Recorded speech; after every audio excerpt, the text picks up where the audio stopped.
اعوذ باللہ من الشیطان الرجیم بسم اللہ الرحمن الرحیم۔ السلام علیکم and welcome to my YouTube channel. امید کرتا ہوں سب احباب خیر و عافیت سے ہوں گے۔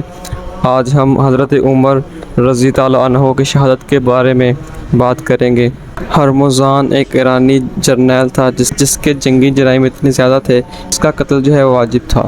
اس کو گرفتار کر کے حضرت عمر رضی تعالیٰ عنہ کے سامنے لایا گیا۔ حضرت عمر رضی اللہ عنہ نے فرمایا کہ یہ واجب القتل ہے، اس کی گردن اڑا دی جائے۔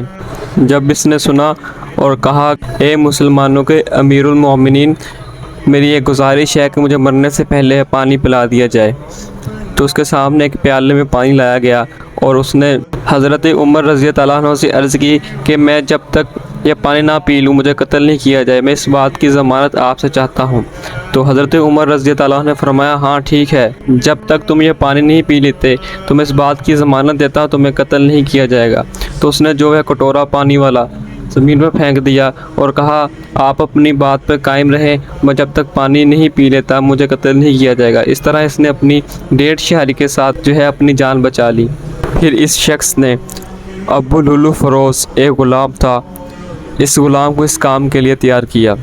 یہ غلام ایک صحابی رسول صلی اللہ علیہ وسلم کا غلام تھا۔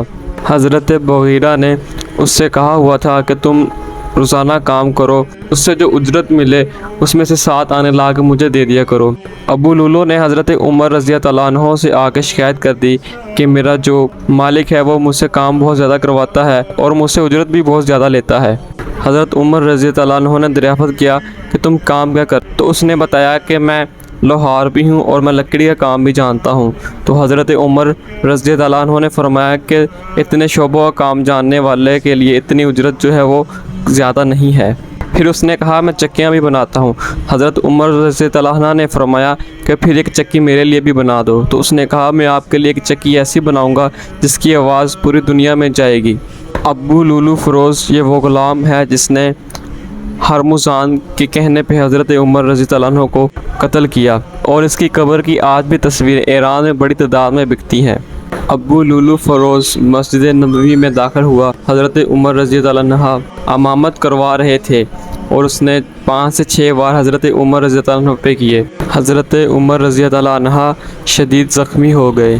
اس طرح عجم نے مسلمانوں سے بدلہ لیا جس سلطنت کے مسلمانوں نے ٹکڑے ٹکڑے کر دیے تھے۔ انہوں نے سمجھا کہ حضرت عمر رضی اللہ عنہ کو شہید کر کے جو مسلمانوں کی جو بنیاد ہے وہ کمزور کر دیں گے، لیکن انہیں کیا پتا یہ عمارت، اس کے بنیاد رکھنے والے ہمارے اور آپ کے نبی حضرت محمد صلی اللہ علیہ وآلہ وسلم ہیں، جو قیامت تک ایسے ہی کھڑے رہے گی۔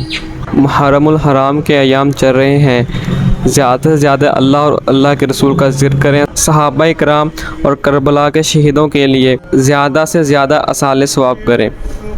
ان ایام میں زیادہ سے زیادہ رزق بانٹیں، اللہ پاک آپ کے رزق میں بھی اضافہ فرمائے گا۔ اگر ویڈیو اچھی لگی ہو تو ویڈیو کو لائک کر دیجیے گا، اور اگر چینل پہ نئے ہیں تو چینل کو سبسکرائب کرتے ہو جائے گا۔ اللہ حافظ۔